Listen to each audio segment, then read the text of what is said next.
Hello, everybody. My name is Andrea, and I'm speaking to you from Oakland Planning and Development Corporation. I'm here at 294 Semple Street. I should look at the owl. Hello, I'm here at 294 Semple Street. It's raining out. It's terrible, terrible weather, and therefore, most of our participants are online, warm and dry, I hope, from their homes. But with us today is Derek Dauphin going to explain a lot of the bus line redesign that the team has been working on at PRT. And with us also are some of the members of the university line team, I believe, joining online that are going to explain, some of the schedule for the university line's expansion into Oakland. Forgive me looking at my camera all the time. I am admitting Hall and going to be turning this over to Derek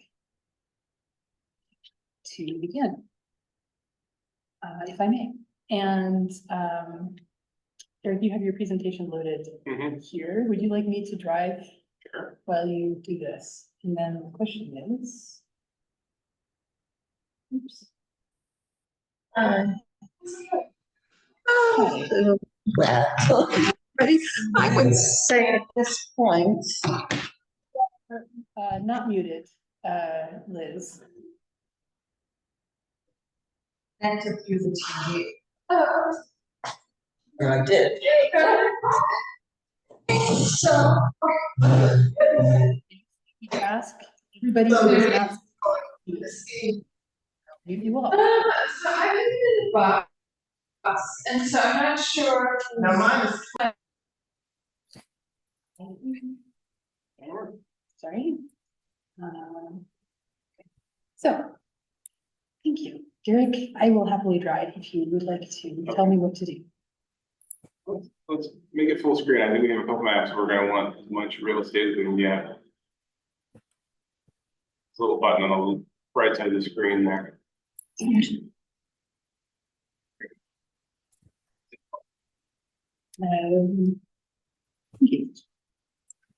Thank you. Good.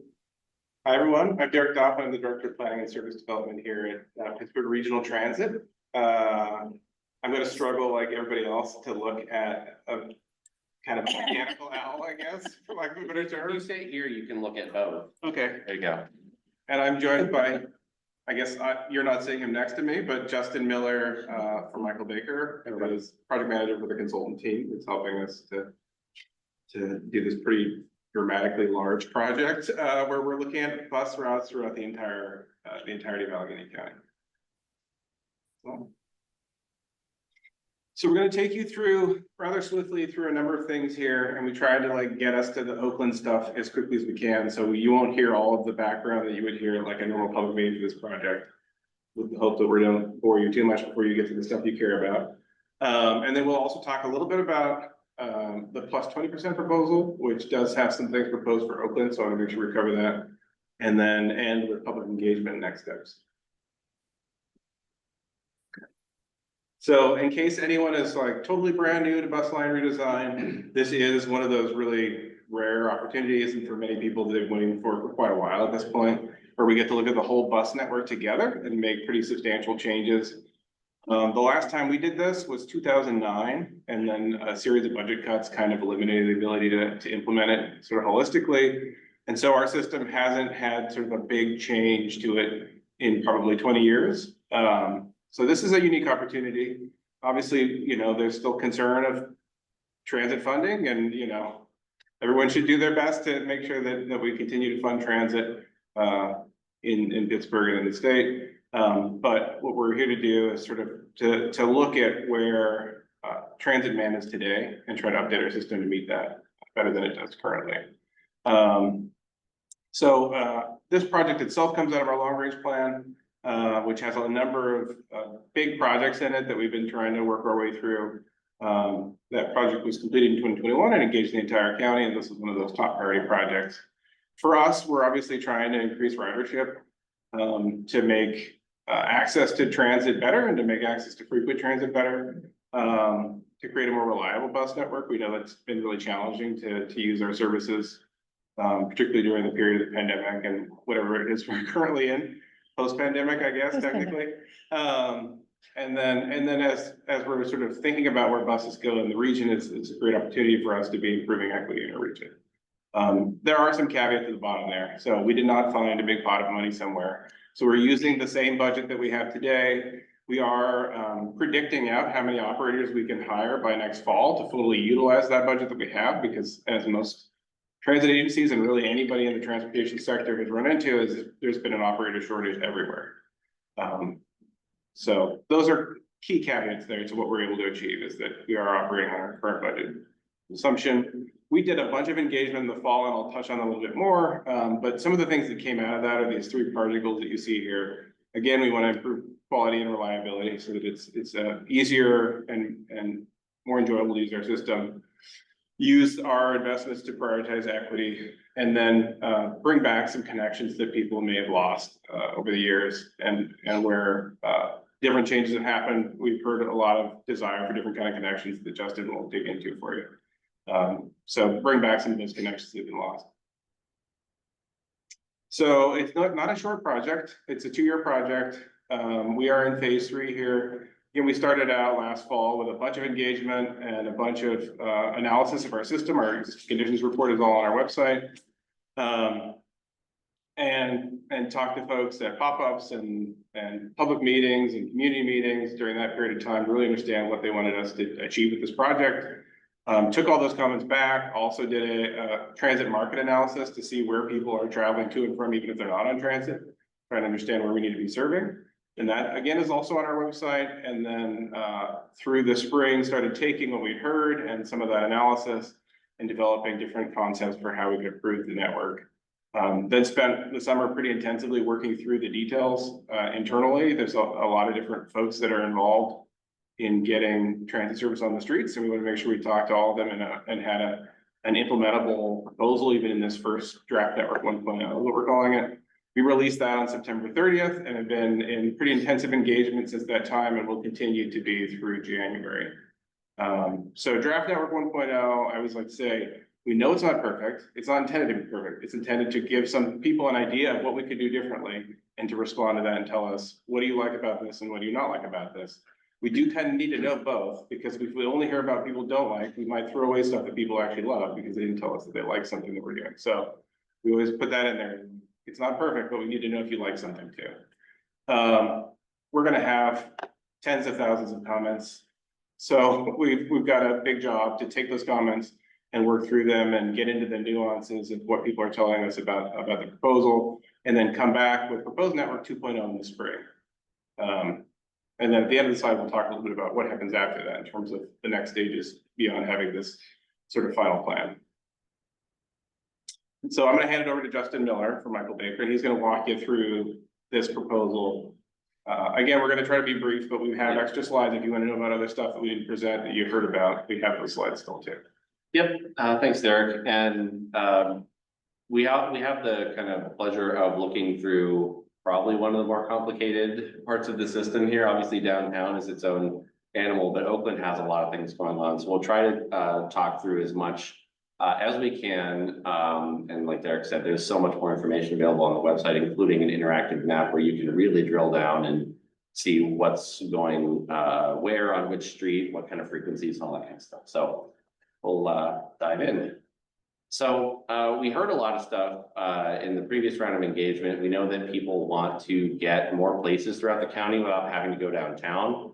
Downtown is still going to be really important. It's going to still remain the center of the system. It's geographically central. All roads lead to downtown, as it were. But if you are going somewhere from part of the east and your destination is also in the east, a lot of people are finding themselves having to double back.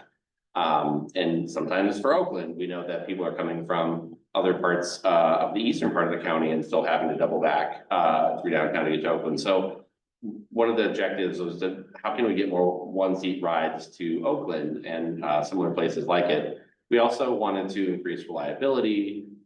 We had some routes that were just unbelievably long and meandering and taking, you know, almost 2 hours to complete a single run because they were so long. that's not sustainable and it's not going to be useful for people. So we're trying to break routes up into more meaningful pieces and having places like transit hubs where people can connect. And usually a major shopping center or busway or light rail station would serve that purpose. We also want to make sure that, speaking of shopping centers, that we're as best as we can connecting people to really critical services like grocery stores, healthcare facilities, other kinds of services, in addition to, you know, standard employment centers. And we also wanted to balance out the schedule a bit. We know that pre-pandemic, we were still providing, and even today to some extent, still providing a lot of peak-oriented service. And not everybody lives by a 9 to 5 going downtown kind of schedule. And certainly less so now. So trying to balance that out and putting more service hours during the midday, on weekends, in many cases in evenings, to really lean more towards equity communities that don't work the standard 9 to 5. In some cases that may involve, you know, rebalancing frequencies, because we know that we would love to have every bus route come at 15 minutes or a greater service, but we can't afford it under the current scenario. But that's kind of balancing frequency and coverage. And so you'll see some of the things in the Oakland map reflect some of those new access points. And of course, making better use of busways. We know that the busways are awesome and we want to continue to keep them awesome, but they're not being used to their full potential today. They're being used by a lot of commuter flyers that just don't have the ridership anymore. And so are there ways that we can connect people to them or through them and provide more access? Because we know that there's, in many cases, some routes out there, and I'm sure you've experienced this with the 28X, where there's weird rules like, can I board here? Can I not board here? Will I get yelled at by the operator? Everybody, I feel like that's a rite of passage, especially for people at Oakland getting yelled at by an operator because you're not allowed to get off the bus here, but I'll let it slide. So we were trying to eliminate weird things like that to make it more user-friendly for people. So that's the very high level. So we'll look at a map here that is going to look like a mess, right? So there's a lot going on. And if you didn't know any better, you'd say, well, this probably looks like the current transit system. And in some ways it is, because there are many corridors that we're going to continue to serve that have service today, and in fact will have more service in the future. We did a lot of studies, like Derek mentioned, around the travel market, the travel demand, regardless of mode, where are people trying to go, and is that different from when the last time some of these routes were changed? And in many cases it is. So as we zoom in further, we'll see Oakland and trying to provide additional one-seat, like I said, one-seat rides to Oakland. So at a high level, we're trying to make the best use we can of the busways and light rail, but I think this map will probably make more sense once we zoom in. So before we do that, some key metrics.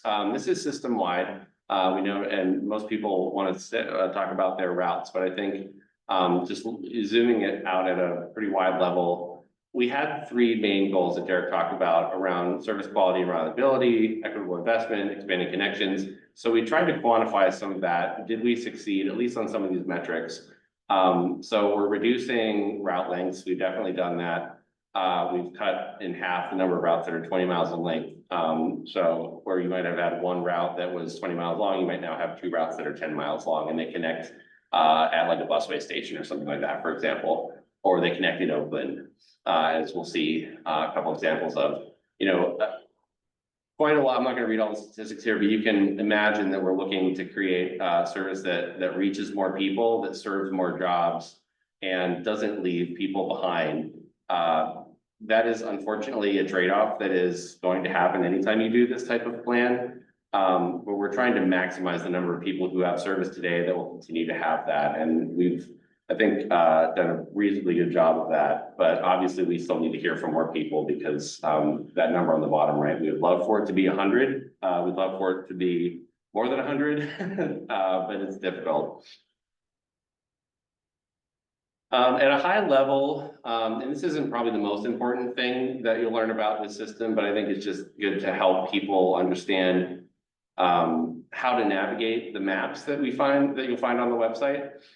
So We still have core services like the busways and light rail. They get their color designations, inclines as well. The PRTX, you'll be hearing from folks about the university line. So making sure that those routes are called out as, you know, the frequent and updated service that they are. So those would have an X prefix in front of their number. And then for all the remaining services, we have letters that give you an idea of what they do. So for routes that would terminate downtown, they would have a D in front of them. For routes that terminate in Oakland and not downtown, they would have an O in front of them. We have a group of neighborhood, what we're calling neighborhood connectors.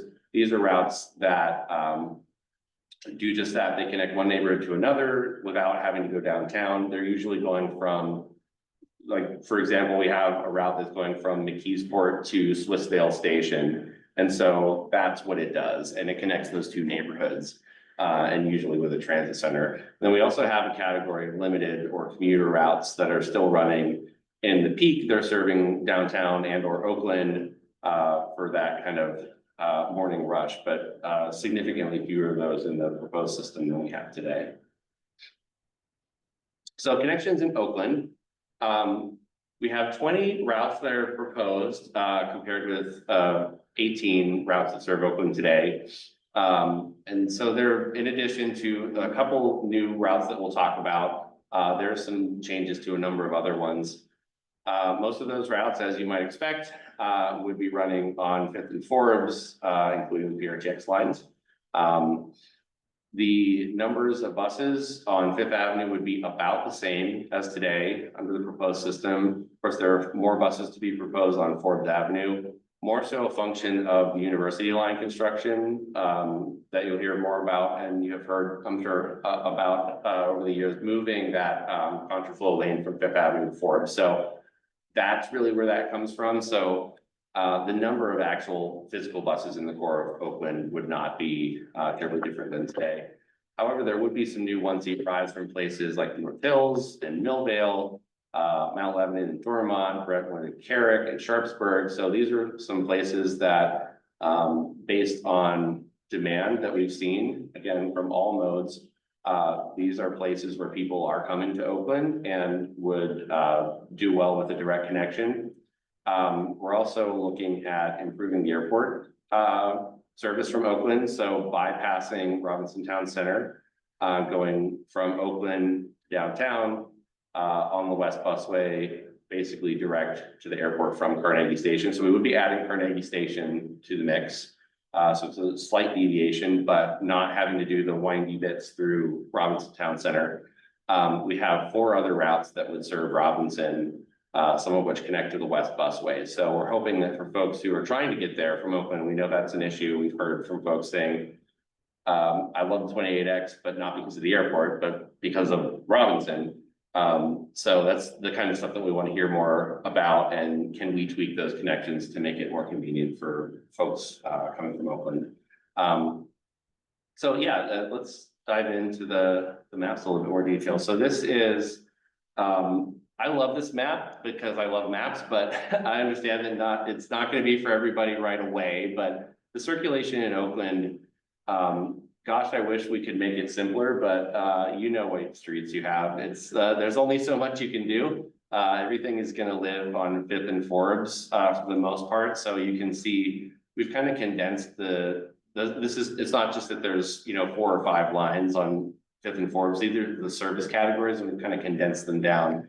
So you can see that bright yellow line is representing the PRTX routes that you're going to hear about with the university line. We haven't made any changes to the PRTX stuff for a number of reasons, mainly because it's been in planning for a while. It's got grants associated with it. There are certain expectations to that. We haven't messed with it. But everything else, we have tried to simplify the entry and exit points to and from Oakland, and created a few new circulation patterns that you'll, I'm sure, notice on here. So we do have some services that are planned for Bates Street, which we know is Bates Street. There are only so many ways to get into Oakland, and there's some of this we may re-examine once the Charles Anderson Bridge is back online, and once we know that there's like actual bridges that will, be reliably open to get to Oakland.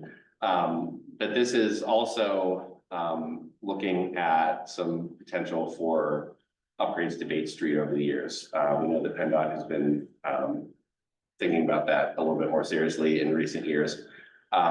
So the circulation in South Oakland is basically using a combination of Boulevard of the Allies, Salima Street, Craft, and Halkett, as you can see on the map there. Two of those routes that are coming up 8th Street are those O routes, so they would end in Oakland. So the O47 is kind of like a variation on today's Route 51 that uses Brownsville Road. So one of the top performers in PRT's system along Brownsville Road through Carrick. Today, there are a lot of people who live in that kind of South Hilltop area who, live, work, and play not live, but they want to be in Oakland. So they work and play and study and you go to appointments and everything in Oakland.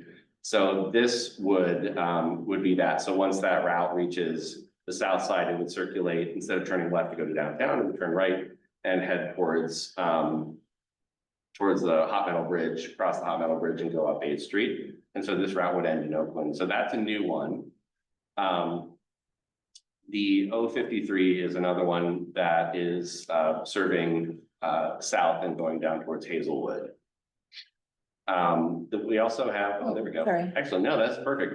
That's what I wanted. So, and so you can see the circulation there in a little bit more detail. If you go to the next one, it'll go up to West Oakland. So you can see the N83 and D81, basically the same as today's 81 and 83. We tried to keep the numbers the same where we could, where the service patterns are largely the same as today.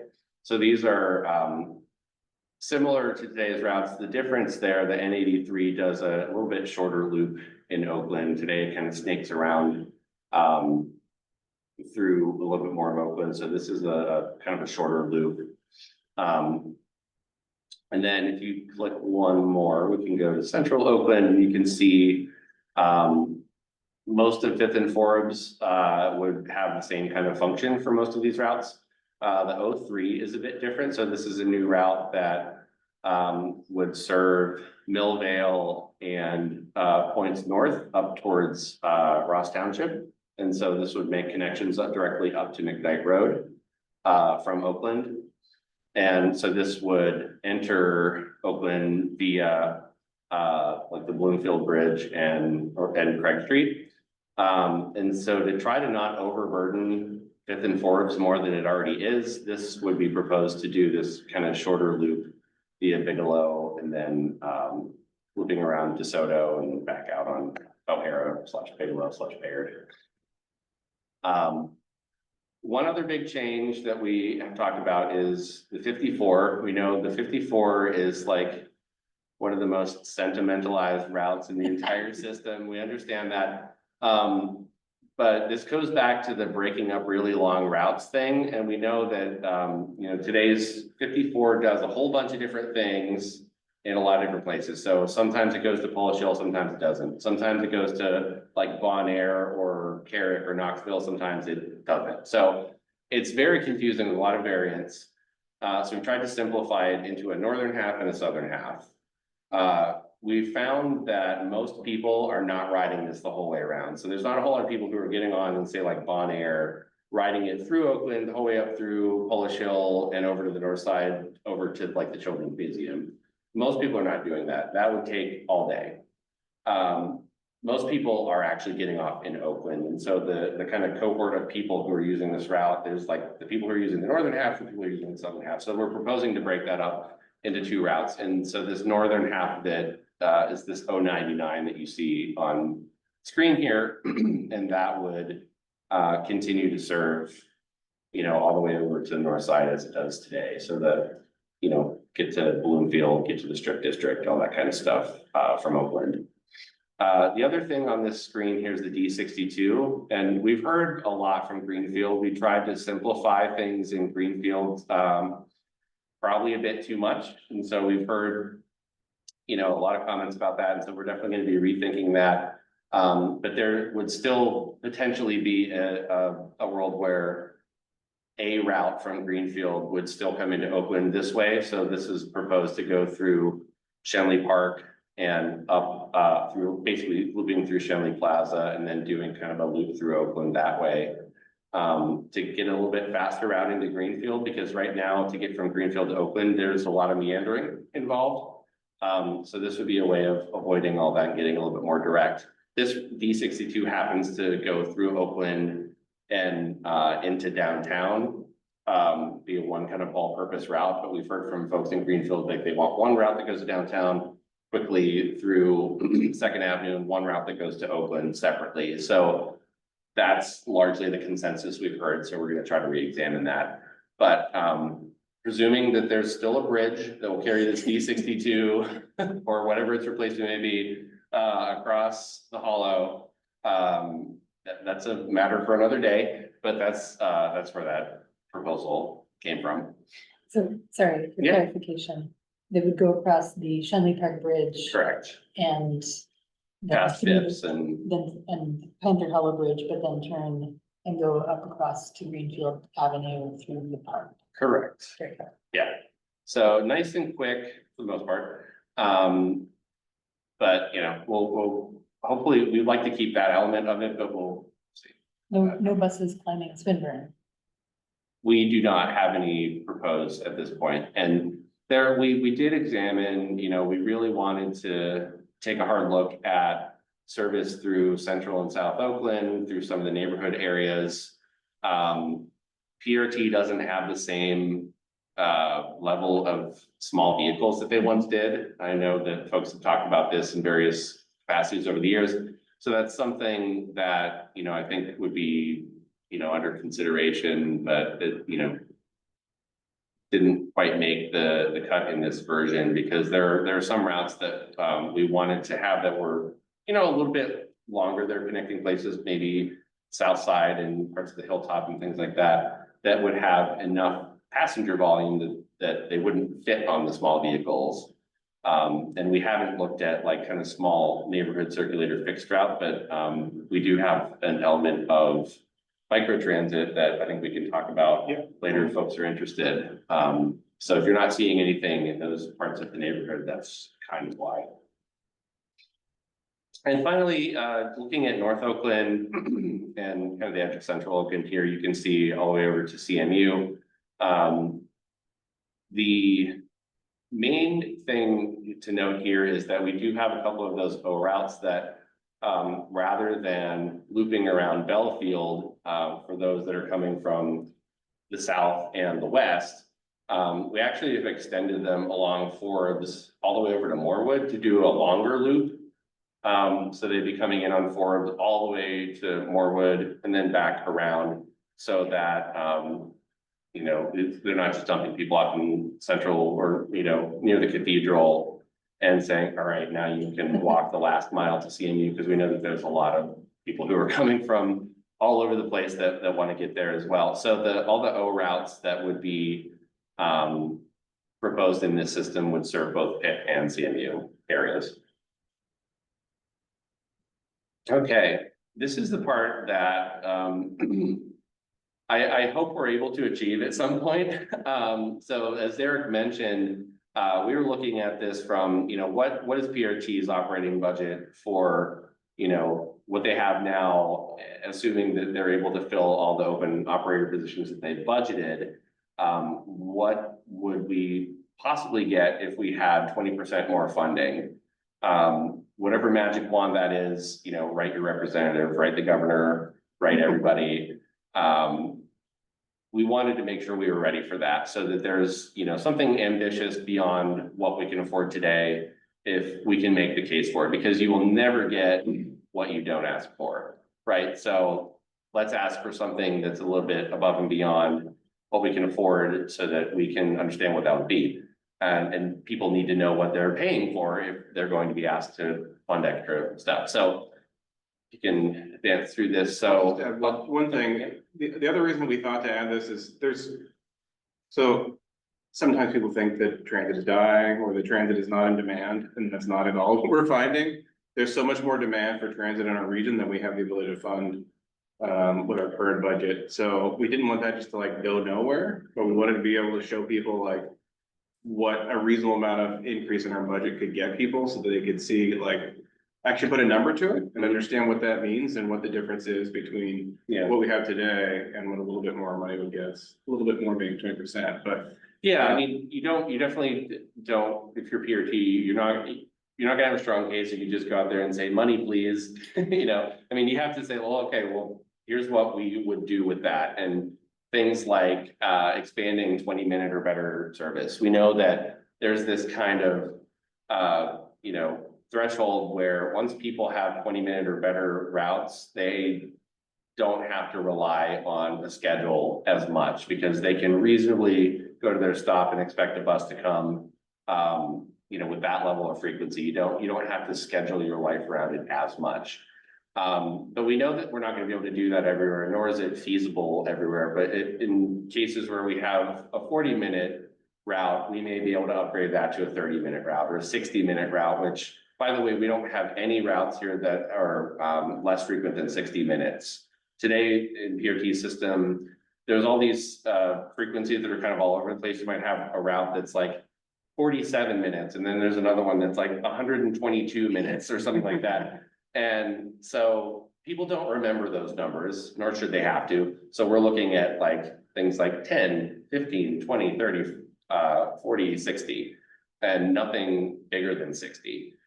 So we're able to, in this 20% proposal, kind of bump it down to the next better frequency level. Expanding service to the airport. It's great that you can get to the airport from the West Busway and the Parkway, but that trip's not gonna make sense for everybody. So where can we go from places like the South and the North Hills to the airport? Obviously, if you're coming from the east, your logical route is still gonna be, you know, through the West Busway, like it is today, because right now that route is like completely east to west. So can we get folks to the airport from kind of other cardinal directions? And then also expanding, what we'll talk about in a moment here is microtransit. You can see these red blobs on the map here. These are, I don't want to say undefined, they're not undefined, but there's still a lot of details to be worked out about how exactly the service would be provided. But thinking about, you know, whether it's on demand or fixed route, but smaller scale vehicles that are designed to overcome some of the biggest challenges we have in these areas, which is, you know, topography, lower density, kind of decentralized types of development, places like Penn Hills, places like the South Hilltop and parts of McKeesport, for example. These are harder to serve because of all of those challenges and that I've kind of outlined there. So we would, in this proposal, in the 20 plus 20%, also include one for Oakland. As I mentioned, there are some parts of Oakland that are just really hard to serve, but we know that the demand is there. And so, like I said, everybody who's in a position to fund this, whether you're an elected official or just the public who is going to be hopefully writing to all of your elected officials to support this funding, increase the PRT needs. You know, this would amount to about $75 million additional per year over what they've got now. And you can see frequency is expensive. It's really great, and we know that frequency is most often what it takes in order to get people to be convinced to use transit who don't use it now but have the choice. And we know that you can see it amounts to around $50 million where we're talking about getting 20-minute or better service. That's a lot of transit, but in many cases it's worth it. And then just bumping up to the next better frequency is almost the same amount in addition to that. Adding additional service to the airport, you know, there are definitely economic development benefits to that and some efficiency improvements that could kind of permeate throughout the system. So we think that's pretty important as well. And then microtransit expansion is, you know, another $12 million slice. So I'll take it back to Derek. We'll talk about engagement and then hopefully have a little bit of discussion. Okay. All right, so hopefully you've seen this out there. So we've been going pretty consistently since September 30th. We are getting tired, so apologies for our bedraggled look at this point. We've got 2 more months, but we've been at community meetings, and really this phase, we're moving more and more into those meetings like the one tonight. We have been in a myriad of bus stops in the last couple of months, while the weather was still better. And also we had a super pop-up at Chimney Plaza in mid-October and saw lots of you all there. A lot of the engagement is online, and we do that for a lot of reasons. One is that it's more convenient for people. It's much easier to navigate this complex proposal online than it is to try to package it up and do some PowerPoint slides. As you could probably tell from this presentation, there's only so much that we can really show you without you digging into your specific route. And so that is really the best place to get our materials, is probably online at this point, and you can interact with maps and give us information through surveys and drop pins and all sorts of things. But in addition to that, not everyone has access to computers or data plans and nor comfort with those. So anyone can call us at our customer service center. And so we've gotten a number of comments through that, where people just call us and people walk them through the proposals on the phone. We also offer printed materials. And again, we've got our signage everywhere. So hopefully you're at a bus stop with one of our signs there and you get on the bus and you're staring across at one of our signs. That's kind of what we're hoping for, to try to make it sort of omnipresent. I think Transit may have just posted a question into their massive network to try to also direct people to our materials.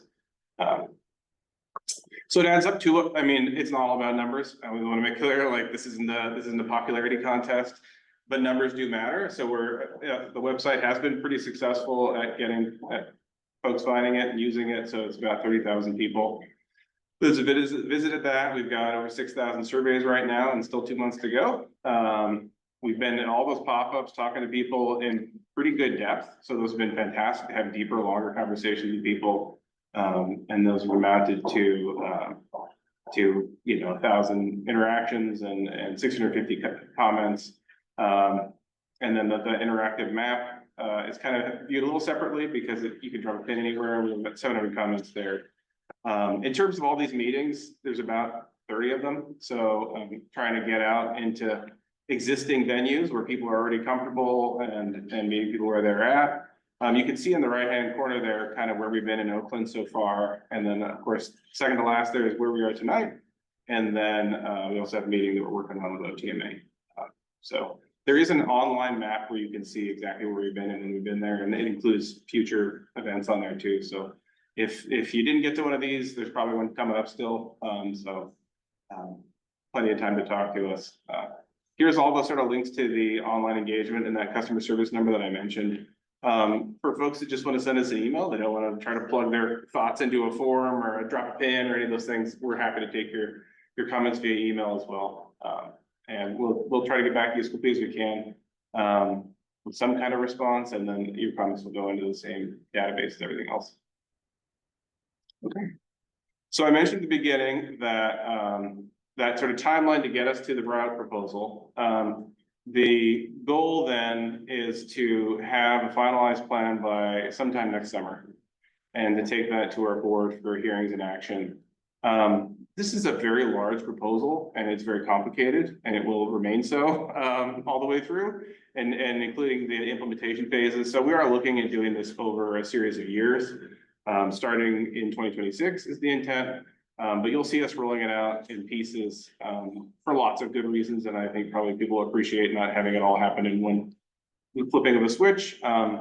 Those things like transit hubs and those things like microtransit do require us to build things and buy things. So there is some time involved in standing up those services and those construction projects. So those kinds of things will sort of take a little longer. So you'll see those at the end of, maybe like looking at other transit agencies, it could take us 4 years to get it all done. So you'd see some of those things that are more complicated happening towards the end of that. But in most of the other transit agencies, there are some clear, like, yes, do it tomorrow kind of things, and they're relatively simple to achieve. And so those hopefully will be the things that we're able to get through first. We already have a number of people that are tired of hearing about these things and want to see some of the things happen. So I imagine, when we finish this project up in next summer and fall, that people will even be more sort of ready for things. So that's us talking at you a lot. We wanted to open things up and we have some like prompts on the screen to try to get people thinking. Are there connections that you thought you were gonna see in our proposal that you didn't see in our proposal? Are there things that we're changing that you don't like? Are things that we're changing that you do like? A lot of times we hear that people like things more frequent, but we can always get that again. In particular, if there's specific like use cases like, oh, we have this kind of business in this part of the neighborhood, or we certainly hear that. And the more that it's around specific use cases, the more helpful it is, because we kind of target with resources versus more frequency everywhere, which requires us to get that 20% bump to our operating budget. So I will stop talking, I promise. Okay, we have a couple of questions here. Oh, well, so somebody's asking what will happen to the turnaround at Robinson and Fifth. And this is a great question. We have with us some members of the PRT team that have been working on the university line expansion.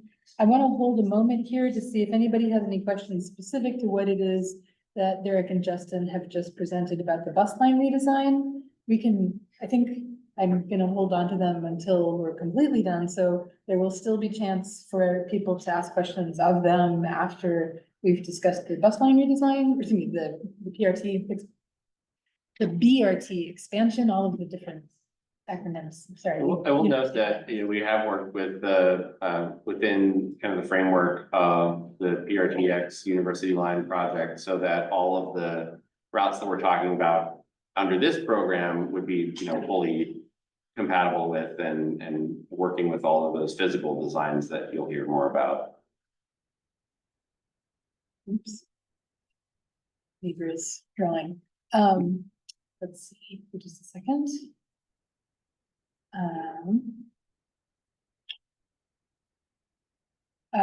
Okay, if I may, I'm going to stop sharing here and ask that the PRTX University Line / BRT, how many different ways do we have of describing the same project?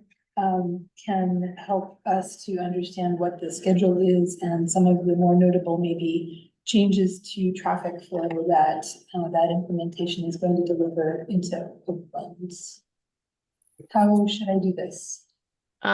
So Denise thought I'm the person who will share my screen. I don't know if you can you like give me that power somehow? That you now have that power. Fantastic. Look at that. I can choose a window. Great.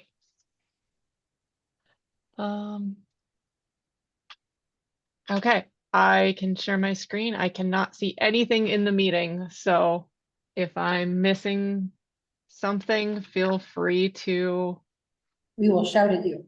let me know. Okay. Missy, did you want to kick us off?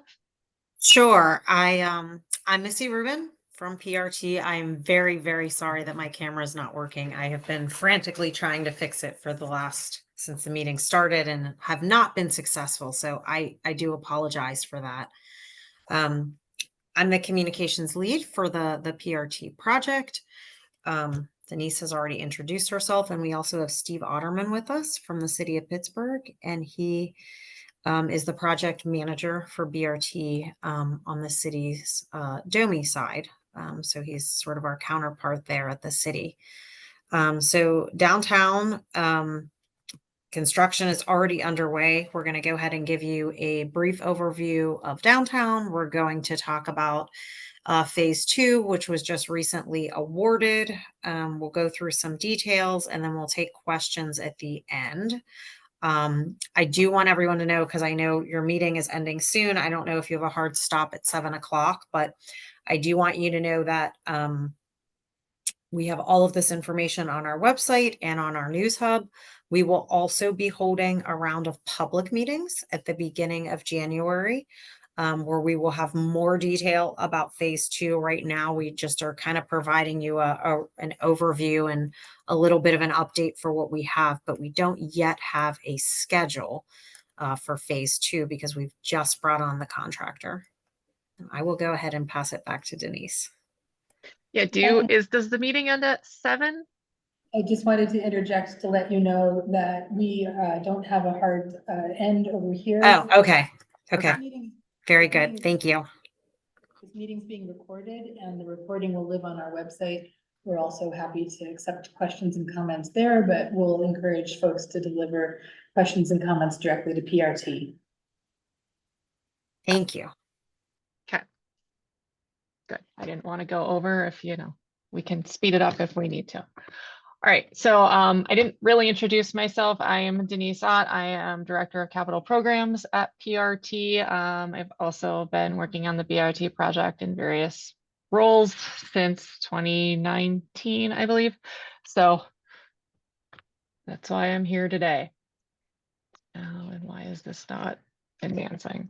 There we go. Perfect. A kind of quick overview of the project timeline, just because we've been working on this one for a while. We started planning back in 2013.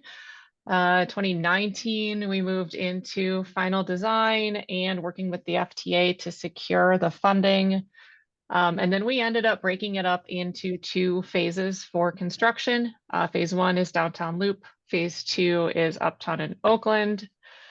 And I will keep advancing the slides here. So phase 1, Downtown Loop, is actually under construction right now. We'll touch base on that. We'll touch on that a little bit later on in the presentation. Phase 2, Uptown and Oakland, as Missy mentioned, we're getting ready to start construction.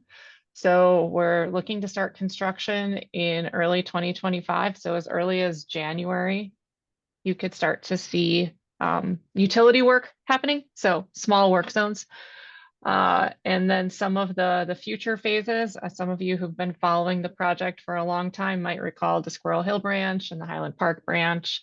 Homestead to McKeesport is a 3rd branch that probably wasn't presented in the same meetings as the earlier phases of BRT. Those 3 branches are in various phases of funding and design. So those are in the future. And just to kind of see it on a map, you can see phase 1, Downtown Loop, phase 2, Uptown and Oakland, and then those future phases on the right, the 71A and B to Highland Park, branching all the way down to the 61C into McKeesport. And all of these will be we'll make sure that this information is available on the website as well. So if you need to look at something in more detail, we'll make sure that there's an opportunity to do that. So earlier phases of the BRT project included vehicles and charging infrastructure for electric buses. That was pulled out of the federally funded portion of the project. However, they're still moving forward in a separate program. So PRT is currently working on procuring, well, we're actually waiting on delivery of 54 new clean diesel buses. They're all the 60-foot BRT buses. They'll look like that top picture, along with 15 new battery electric 60-foot buses. They'll look very similar to the top picture because they're branded the same, but they'll be electric instead of clean diesel. And then we are installing charging stations at East Liberty Garage and Wilkinsburg Station on the East Busway. And those charging stations look, the overhead ones, the pantograph ones, the faster chargers actually look like that bottom picture. And here is probably what most people are here for. So a high level anticipated construction schedule. As Missy mentioned, we are just getting into coordinating with the contractor here. We have the pre-construction meeting actually later this week. We haven't even had the meeting with the whole construction team yet. So we don't have the contractor schedule yet. So this is our high level, what we anticipate for a construction schedule right now. As you can see, the area in green, Downtown Loop, that's in construction now. We're expecting that construction to wrap up in summer of next year. And then I kind of want to talk a little bit about the area in yellow and red over on the other side. So some of you may note that that area in red happens to be where the existing contraflow bus lane is on 5th Avenue. That's an important thing to remember as we move into the construction schedule. PRT buses that run outbound from downtown will need a way to continue moving outbound. So the plan is to not move the buses from the contraflow lane on 5th Avenue to Forbes Avenue until construction is done on Forbes Avenue. So that area in yellow is going to be under construction earlier. It's going to be one of the contractor's first priorities because they need to get that done so that we can move buses, the outbound buses off of Fifth Avenue, clear out that contraflow lane and allow the construction on Fifth Avenue to continue. And then that area in blue is just that it'll be under construction throughout the whole time frame here from early 2025 to late 2027. So now we're going to talk about phase one, downtown loop. In a little bit more detail. This is just a quick overview map here. The red arrows are the bus lanes. They'll be on the right-hand side of the street.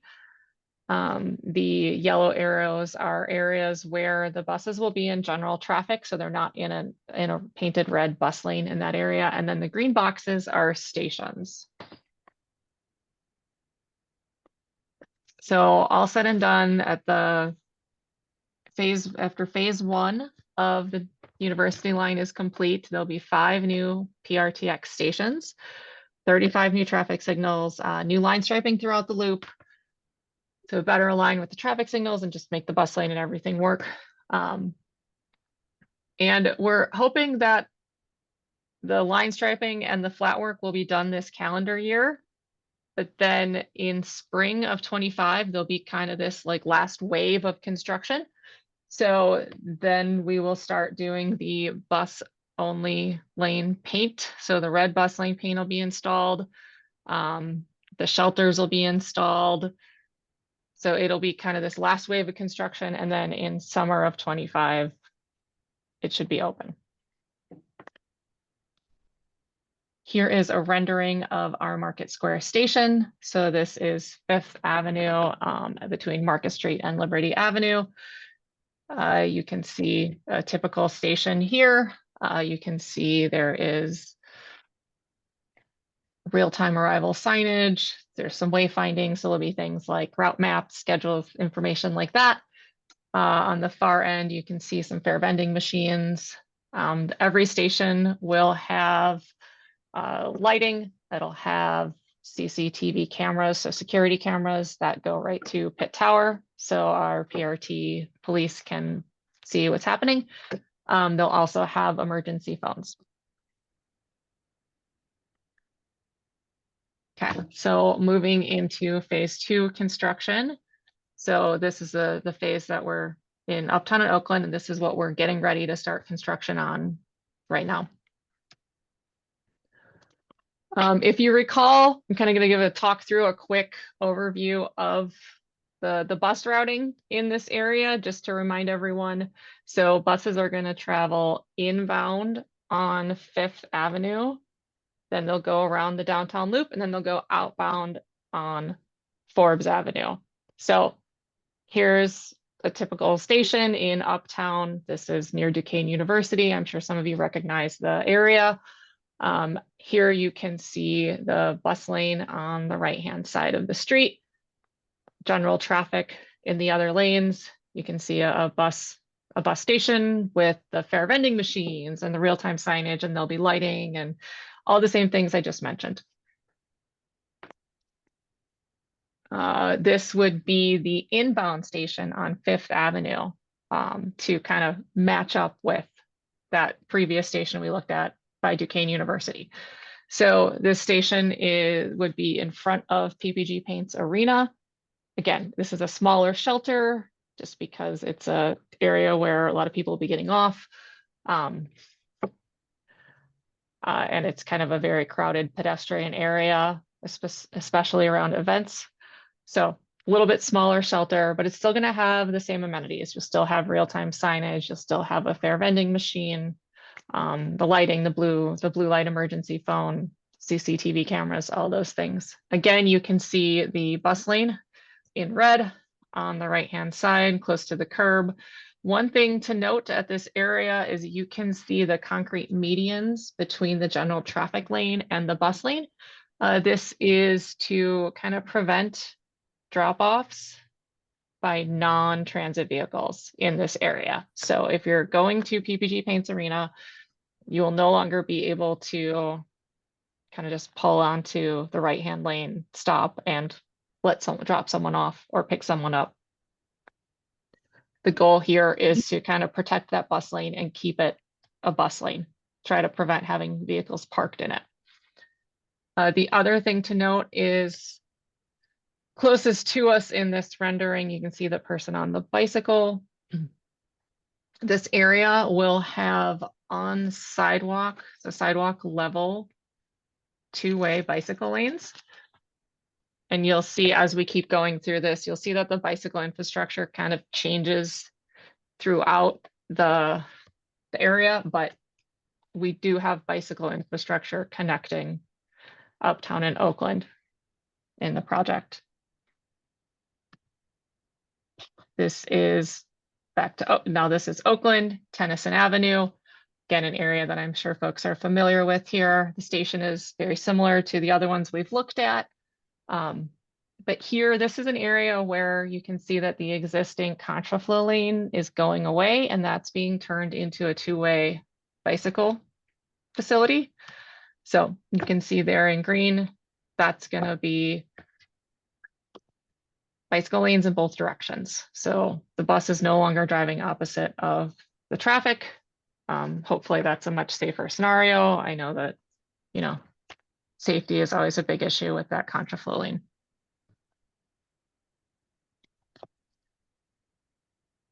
Bigelow Station, Soldiers right in front of Soldiers and Sailors. So this is inbound on 5th Avenue again. And you can see the bike lane closest to the station. Station's very typical. And the forefront here closest to us in the rendering, again, there is that same area that today is the contraflow bus lane. When the project is complete, will be the two-way bicycle facility. And in this area, it actually has a concrete median protecting it from the general traffic. I'll actually go back a slide.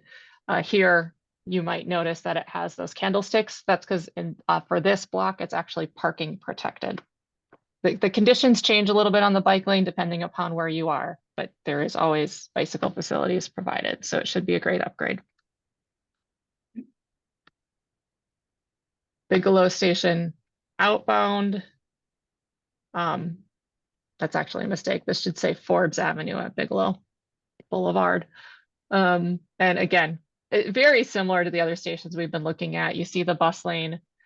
One thing I do want to point out is there are bicycle lanes in this area today. The project is keeping the bicycle lanes. We're just shifting one of them a little bit. So the one behind the station, today it's on the street. It's going to shift behind the station. So there still will be a bike lane there. So overall, just to kind of recap what to expect as we start construction, we anticipate construction to start in late January. It'll likely start with, well, it will definitely start with utility exploration and installation. So you're going to see holes in the ground. You're going to see things ripped up before it looks better. The construction's going to ramp up as we move into the year. So February or March, you're going to start to see more work zones open at the same time. And throughout the whole course of construction, we do not anticipate street closures, just lane closures. So you should always be able to get through. It just might be a bit delayed. And here is that schedule graphic again.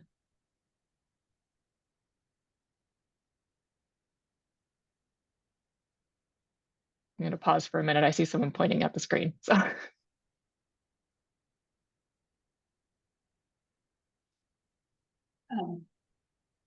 I just had a question. If you hadn't already planned to do so, do you have a rendering of what the bus lane looks like inbound at 5th Avenue and Robinson? Because we're all very curious to know whether the current turnaround that's there for buses is going to remain, or if there's a plan to close it off as had been originally intended when the slip lane, the slip ramp onto the parkway was installed. Yeah, I do not have a rendering for that. I know, Steve, do you want to talk about the Robinson? Sure, just trying to unmute myself. Yes, and Denise, I don't know if you think it'd be helpful. I've got the plan sheet for that intersection. Sure, I can stop sharing. Okay, we'll do that for 1 second. And where is it? There it is. Okay, so what you see on the screen is a engineer's drawing of the intersection of Fifth Avenue at Robinson. So Fifth Avenue here is on the lower part, it goes around the curve. You see in the middle of the street, there's the two islands, concrete islands that buses currently drive between, and then Robinson Street to the top. So what the BRT project is going to do, it's making some changes where the bus only lane is today that Denise talked about, the contraflow lane that'll be removed and converted to a bicycle facility. In this location, it's both bikes and pedestrians. There's some striping to maintain 2 lanes of traffic, just like it is today. 1 lane that stays to the left of the little concrete divider that a lot of people use to get to the Boulevard of the Allies on-ramp. The other lane is what everybody uses in order to proceed to Kirkpatrick Street and the Birmingham Bridge in downtown. And then, of course, local traffic using the access to get to Robinson or in front of the homes and apartments there that are on Fifth Avenue. So what BRT will do is going to add some additional signage to indicate that this is not for general traffic. It'll also stripe it in a manner that makes it clear no vehicles are supposed to use it, except for we have learned from both the fire department, public safety, and from PRT that in emergency situations, we need to maintain some ability for those emergency vehicles to pass through this area, whether it be an ambulance or fire truck that is needs to make that turn, or in cases of either a construction shutdown of a portion of Fifth Avenue, like I remember about maybe 6 months ago, there was a crane lift at the new building just down the block that closed off all of Fifth Avenue, and buses were detoured. Some buses would have to be detoured up DeSoto from Fifth Avenue up DeSoto to Terrace and then down Robinson, and then would have to make this turn from Robinson to get onto the Boulevard of the Allies. I think there's maybe 5 routes that would need to make that detour. We also know from the fire department that they feel that emergency vehicles would have to be able to make this turn without having to get out of their vehicle to either unlock a gate.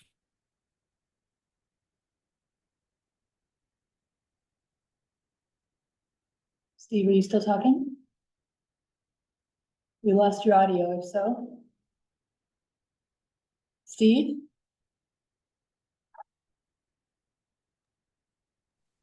I think we lost him. At this location as well. Steve, can you hear us, Steve? Yes, I can. We dropped your audio completely after you had finished explaining that the firemen didn't want to get out of the truck to open a gate. Okay, so that's about maybe the last 20-30 seconds. Yes. Okay. So I have a meeting scheduled tomorrow with police and Port Authority Police, City of Pittsburgh Police, and the Parking Authority about some other topics. I was going to ask them about enforcement of this location. But to my understanding, we don't have a way of closing this off to everybody, but to still allow buses on detours or emergency vehicles at a moment's notice to be able to still be able to use this area.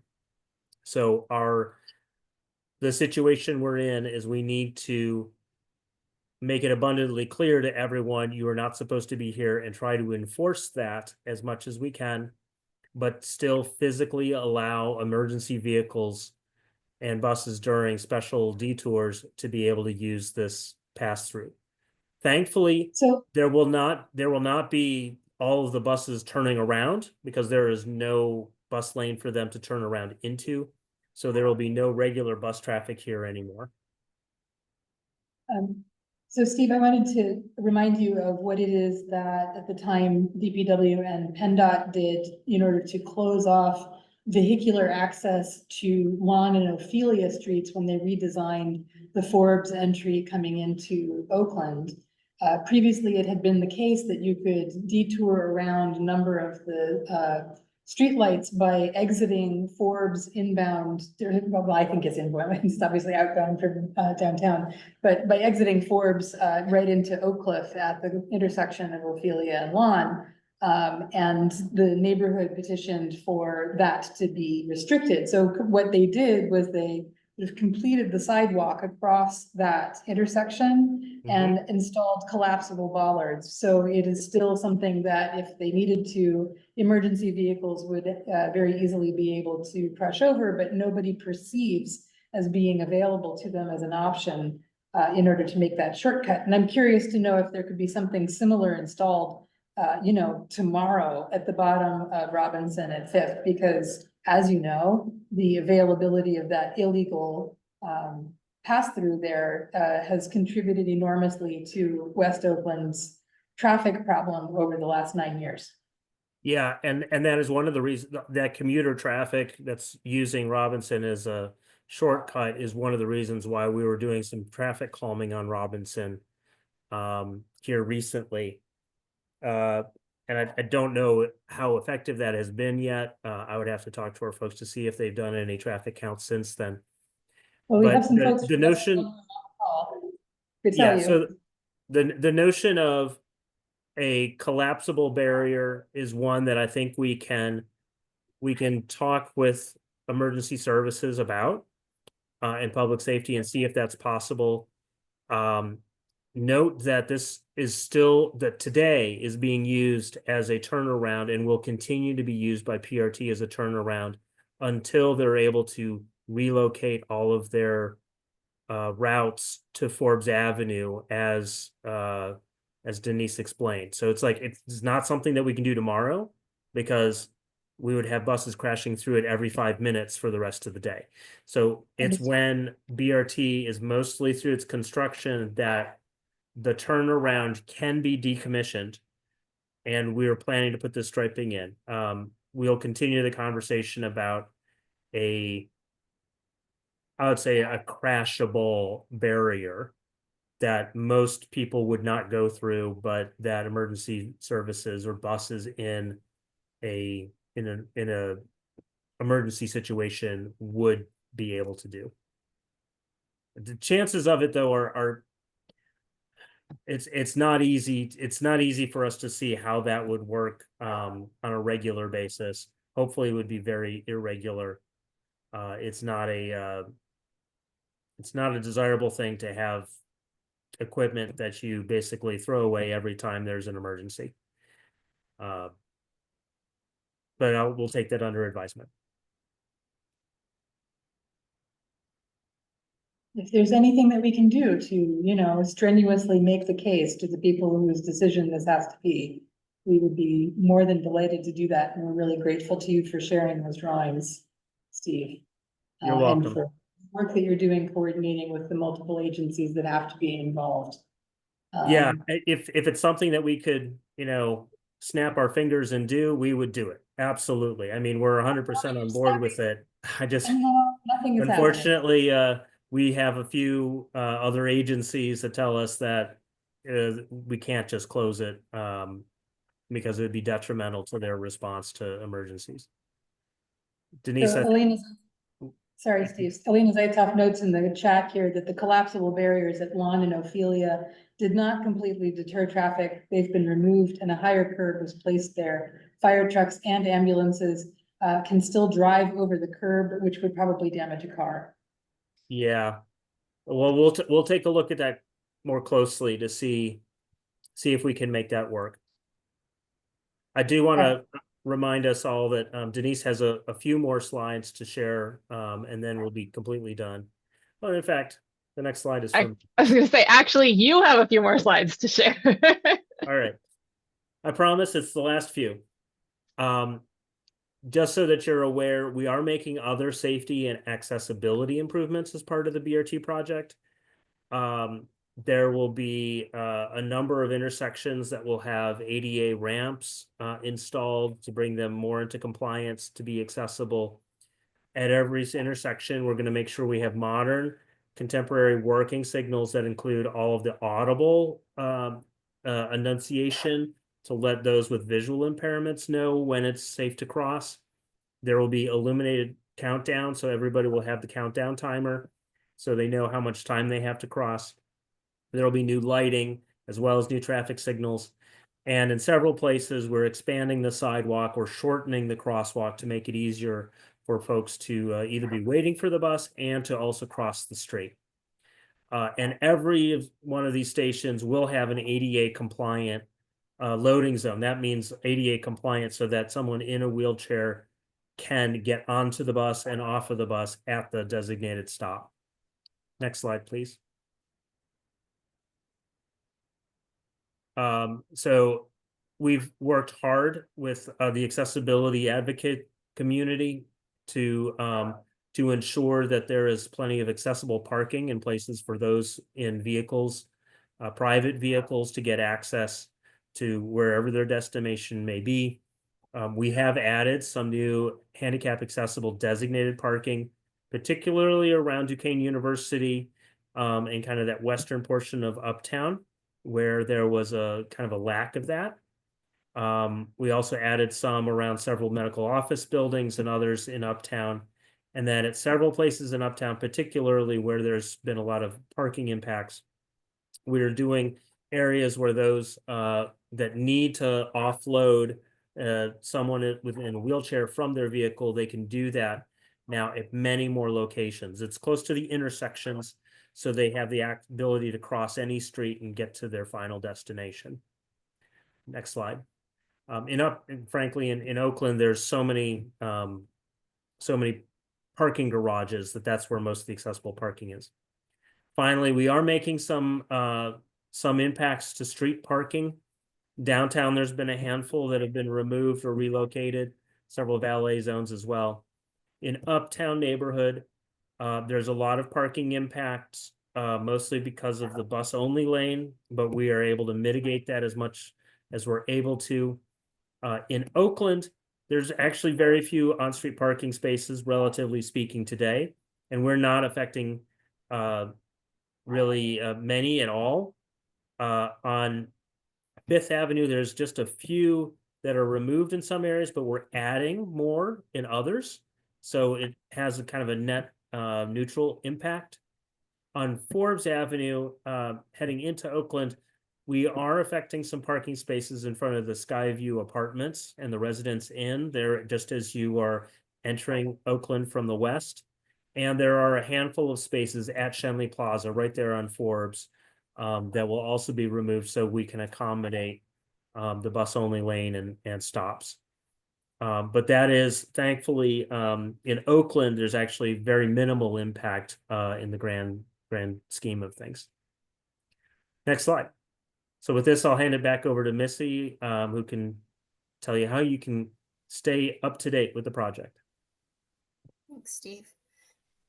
Okay, so general project information is on our website, rideprt.org. If you want to go straight to the BRT page, it's just /BRT. We have a separate news hub set up. You can go there to sign up for the University Line newsletter, which is currently quarterly. We also post weekly construction updates and lots of cool photos if you're interested in the details of the downtown construction.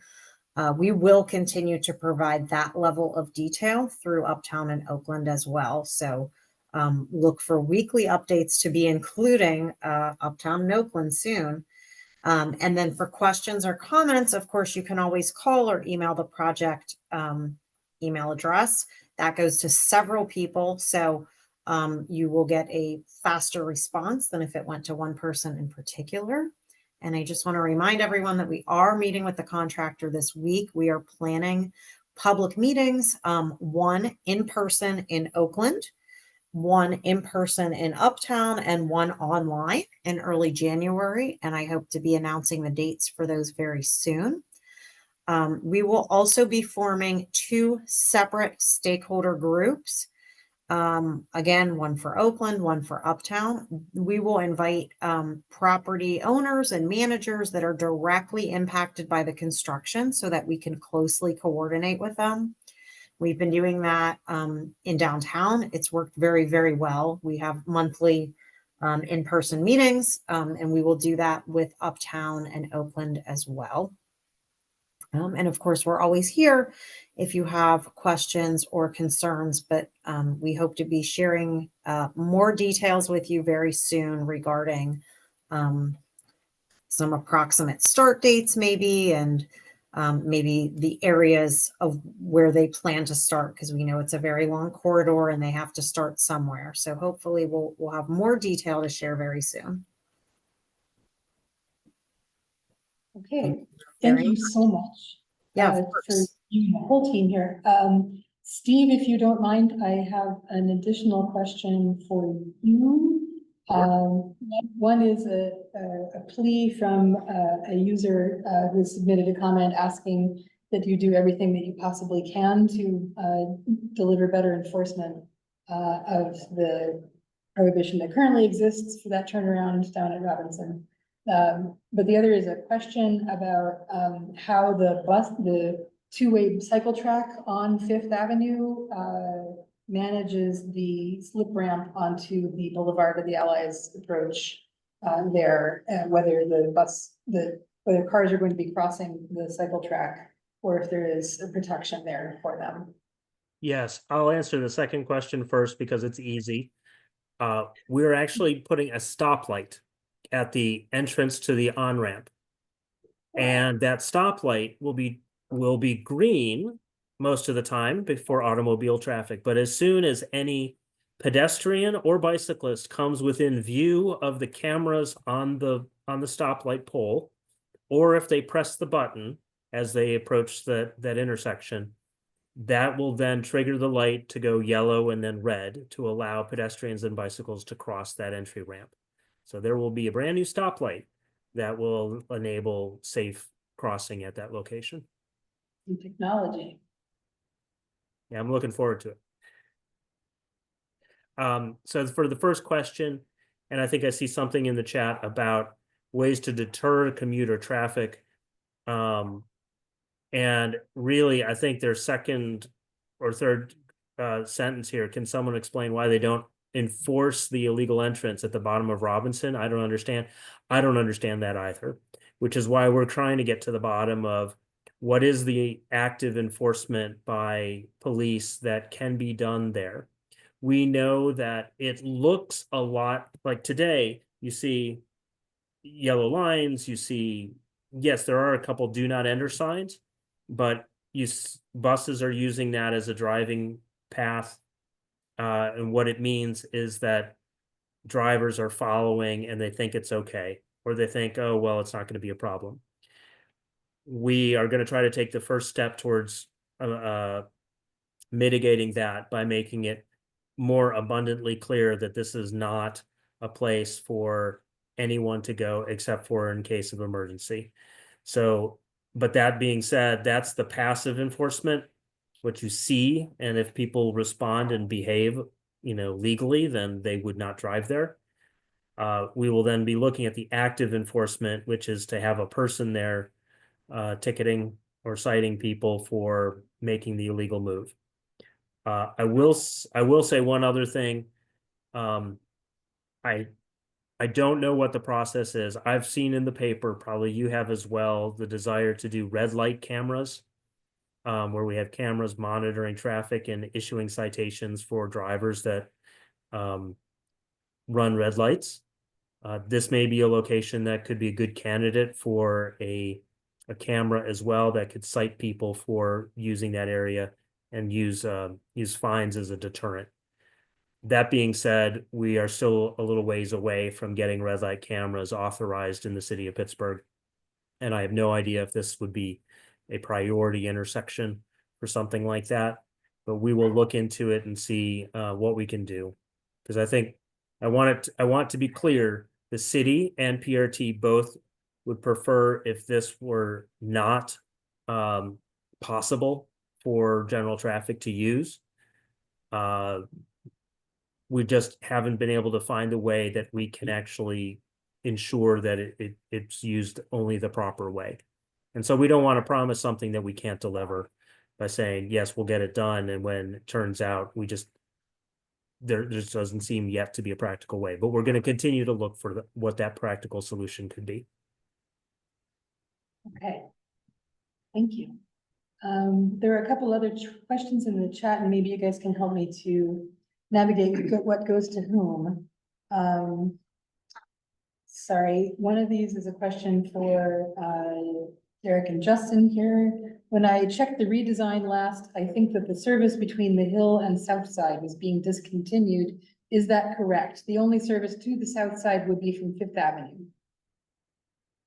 No, the service side, the service from the hill to the south side will continue to be provided. There's a route called N84 that does that. It looks a little different than the current route that does that today, but it has, if you look on the map, you'll definitely notice something in Uptown where it does this kind of little loop that serves Mercy Hospital as well. So it goes through the Hill District down to Mercy, then along Fifth and Forbes over Birmingham Bridge to the Southside Giant Eagle.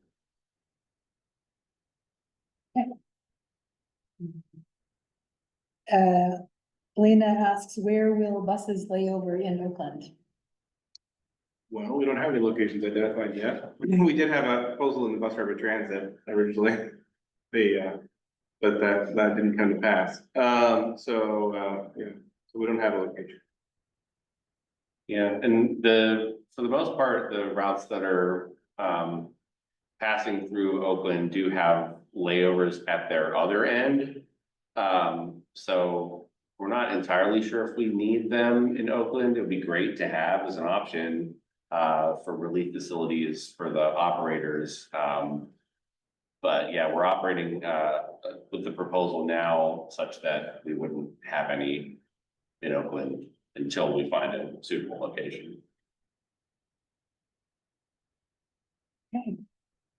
Does anybody have any questions they'd like to ask just in person?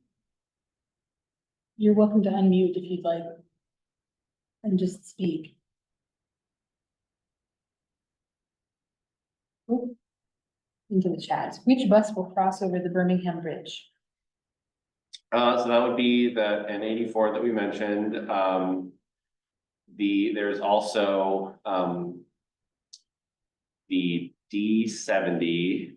Trying to think, because that one is kind of like a replacement / change for like the 71D.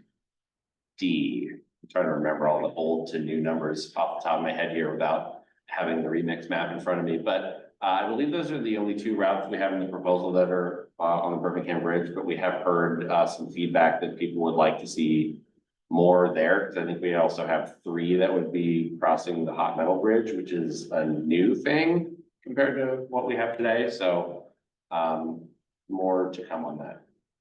We could always, I don't know if you're able to, we could always pull up that map if you want to see, zoom into an area of the proposal that we didn't have in the presentation.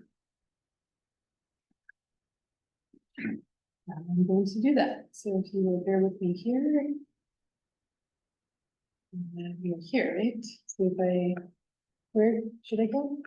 You go to buslineredesign.com, we can use the interactive map, like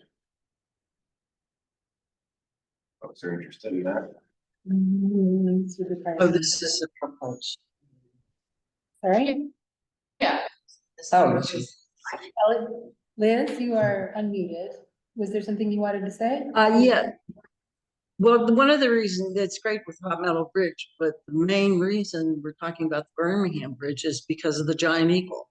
And that this is one way that people can, get to the Giant Eagle and get back home in the Hill District with all their shopping. So if they have to start taking a tour of going through the Hill District over to Mercy Hospital, then down Forbes or Fifth or whatever, and then across the bridge, I mean, that seems kind of counterproductive. But I would also add, there's a lot of seniors who do Yeah. that route.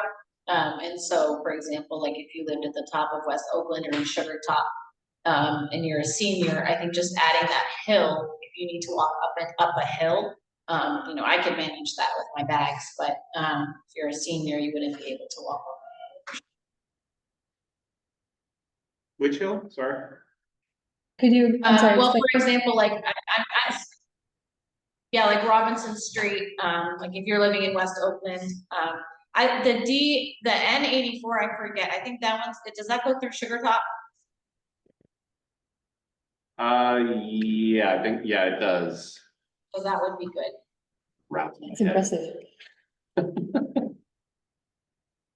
So N84 goes to the Sugar Top, or are you talking about walking up So- like from Andover? Yeah, I'm to- not necessarily like, I don't personally have like very strong feelings about the redesign. I do depend on buses and I don't have a car.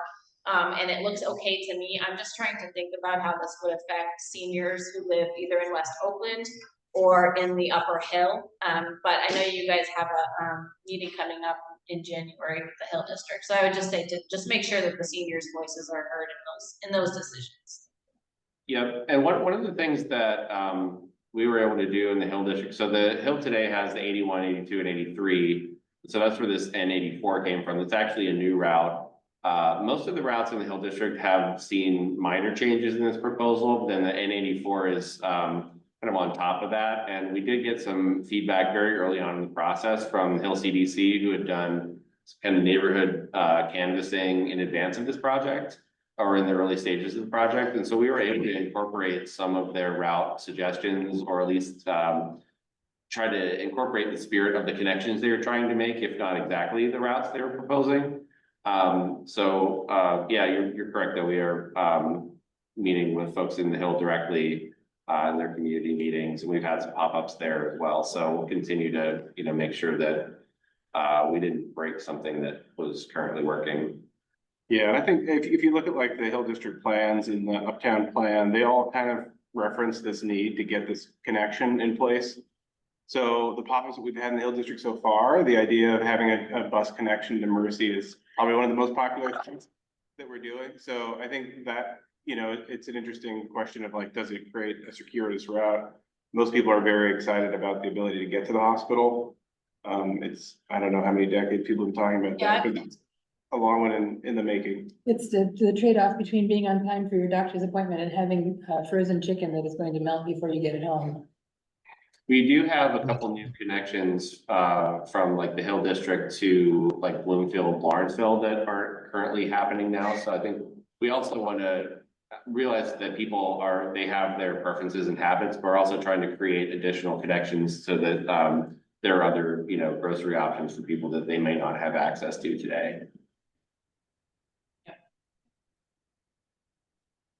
Any additional questions? Past Mercy Hospital, if there's a way to make that route connect to the top of Robinson Street, I think that would be helpful.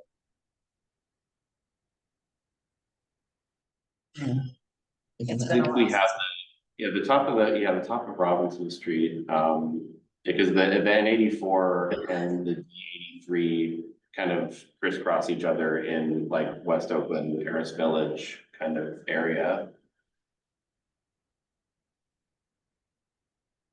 And if I can tell you my experience this afternoon on Robinson Street. First off, when was the last time somebody was over here checking the line paving and how well that's working out? Because the majority of people are still parking on the sidewalk because they didn't want their cars to get there. So that's just telling you what's going on. I'm going to be sending you guys some video of a flatbed truck coming down Robinson and going straight across and then down to the Parkway. Also, I stood at the front of the Friendship Church and looked down the hill and counted how many cars illegally went through to the Parkway for 5 minutes. Okay, over 3 dozen. That was at 3 p.m. this afternoon. Okay, Which is when the shifts turn over at the hospital, so. yeah, Yeah, they're all, and it's just, that's not that, what time do the school buses come through here? Around 3. Around 3. So we've got Yeah, people coming down Terrace for both directions, down Robinson. I have been on Robinson trying to go back to the south side where I live, trying to make the right turn, only to have people behind me pull into the oncoming lane, drive down the hill, and then cut through the people that are waiting in line to legally turn so that they can get on the parkway. I think what we're saying is that if somebody also wanted to do enforcement there in person, Steve, that they could pay their own salary. yeah, you know, you're not wrong at all. And in fact, when I'm heading home, oftentimes I may have to transfer buses. I use that Craft and Fifth stop as my transfer point, so I can see the traffic and I can see all the people that are using that thing illegally, and it makes me very mad. And this has been brought up with the Commander Vaninsky on several occasions and with Commander Herman prior to him. I'm Yeah. going back 10 years. This has been ongoing. Yeah, and I recognize that there's two parts to this solution. One is a physical barrier, and the other is active enforcement. Like there's a passive solution and there's an active solution. So we're going to keep looking for There a has to be passive a kind of solution. permanent solution as best we can, while advocating for the active enforcement in the meantime. I think we will see some better compliance once BRT is able to do what they're trying to do at that cut through. I'm afraid that it's going to be another 18 months before we get to that point. So can we get In the the enforcement meantime, for those 18 months? yeah, Well, yeah, and Steve hasn't- that's where police will have to tell us what manpower they're willing to devote to that issue, and we unfortunately don't have control over their manpower or their scheduling decisions. We can certainly advocate for that, as we have in the past. We will continue to. I'm also going to say that it's going to be a bit in the future.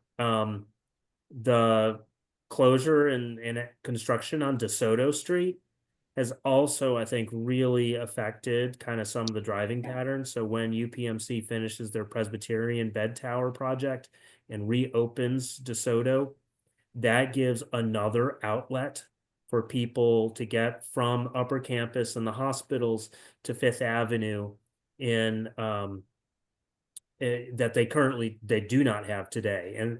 And that is that's quite frankly, the commuter traffic that you see is a product of the fact that we have so many jobs up the hill, but we have so few ways of getting cars from that Upper Campus hospital area down to Fifth Avenue.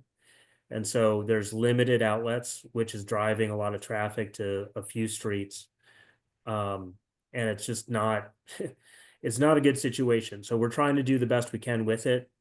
We can't create new streets, and we can't, so all we can do at this point is try to redirect traffic to the places where they are able to drive. But we'll do our best to try to curtail that connection so we can reduce the commuters that are using Robinson Street. What about working with the universities, hospitals, for offsite parking and using their already established shuttle service throughout the community? Well, I think that what we're talking about here is folks who are not part of the university community, but probably more likely UPMC employees, commuters who don't live in Oakland, exiting to go farther afield than either of the entities has their shuttle serving. I just wanted to sort of enumerate for everybody the perfect storm that we're talking about here. There are 4 active construction projects that are pinching traffic flow on Fifth Avenue, and some which are blocking out completely arterial flow that gets to Fifth Avenue. There is the BRT has not yet been constructed on Fifth Avenue, and the bus line redesign has not yet delivered better one seat, what do you call it? One seat service? Yeah. One seat service directly to Oakland. So with some hope that if the construction projects that are currently making traffic flow on Fifth Avenue a nightmare, and when the BRT is complete, and when the PRT is delivering additional service, we might be able to see some improvement in the traffic flow, and that's when we can commence the Robinson Street redesign that was originally envisioned as part of the Oakland plan. So until then, things are just going to suck, is basically where we're at. But Ed, Steve, yes, to reiterate, any progress you might be able to make in tomorrow's meeting and in future meetings, negotiating better enforcement of existing laws would be enormously welcome. Could we, if there's gonna be a stoplight to allow pedestrians to cross the ramp, could we also have a stoplight at the crosswalk at Maurice? So where there's a bus stop across the street from the bottom of Robinson Street, and there's a crosswalk. But nobody cares about the crosswalk, so once the red light at Craft hits, it should be your turn to cross the street, but you can't because like all of the line of traffic is trying to sneak out. They're not even paying attention to like me and my kids who are standing in the crosswalk. You literally have to walk out in front of moving traffic. I do this on a regular basis with my kids. Cars are coming, I literally walk out in front of them and force them to stop. Otherwise I can't get across the street. So if there's a way to get maybe a stoplight at that, or somehow elevate that crosswalk, that might help at least the pedestrian. Can you remind me which intersection you're speaking about? Yeah, so this is the bottom of Robinson, exactly where that stop sign is that all the cars make the illegal right-hand turn. There's a crosswalk that crosses to the bus stop. That bus stop is called Maurice at Fifth Ave at Maurice Street. So it's exactly at the bottom of Robinson Street. So when I get off the bus at Maurice Street and I have to cross to walk back up Robinson Street, I will, if I just stand there and wait for somebody, I have to wait for some kind soul, and that takes like an hour. So I literally walk in front of the traffic. Yeah, I think the bus stop is at that Maurice. So one of the things that BRT is doing is they're consolidating some of the bus stops. The bus stop that's on Fifth Avenue, heading west, so heading towards uptown and downtown, will be in front of the church that Carlo owns. I forget the name of the church. It's there before you get to Robinson Street. Like that is going to be the stop. Instead of Craft? Yes. We're very close. Yeah, so that's the blue fine. box that she's showing here, the blue box is where the West Oakland station will be.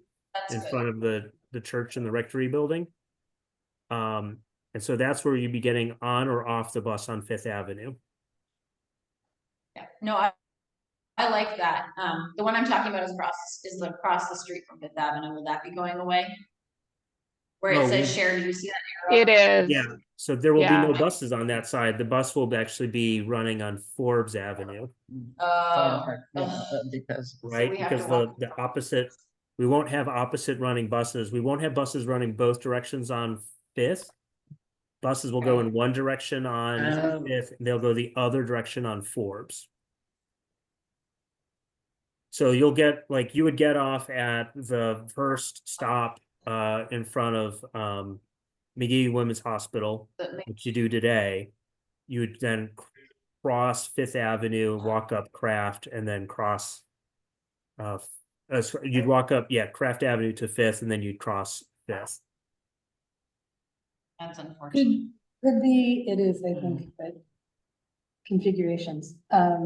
Could somebody, member of the PRT team, talk a little bit about the access to the bus only restricted lanes in Oakland here? Obviously, not all of them are PRTX lines. Many of them are going to be the regular routes, and will they share these dedicated lanes with the BRT University line buses, or will they be navigating traffic like the rest of us schmucks? Sure, I'll start. Derek, if you want to jump in at some point based upon the bus line redesign stuff, feel free. You know, it's a transit lane.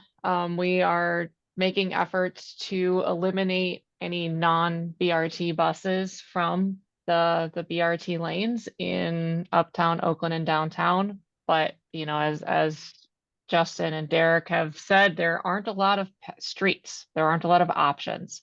So there will likely be some, what we call local, but buses that are not part of the BRT, the 5 routes that are the BRT operating plan in the bus lanes in uptown Oakland and downtown.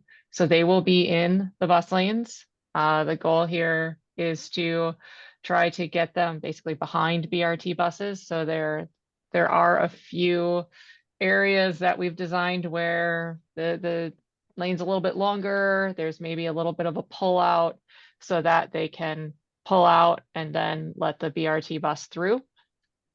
But they will be in the bus lanes.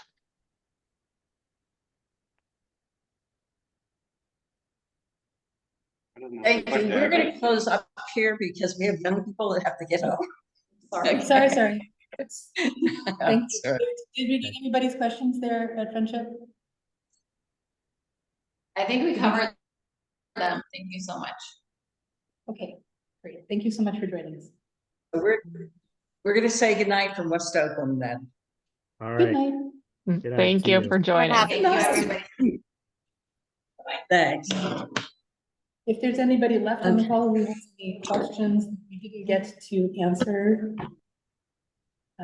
as I said, the recording of this meeting is going to be posted to our website, and we will be happy to forward questions along to PRT, to the bus line redesign team, to the BRT team, to DOMI. As anything comes to us, we will let you know. So, Davon, did you have anything you wanted to add from District 8? I do not. Thank you, guys. Okay. Thank you all very much for your time. We really appreciate it. Seriously, this has been extremely helpful, and I hope you all have a good evening. We appreciate it. Thank you. Thanks. Thank you. Have a good night, everyone.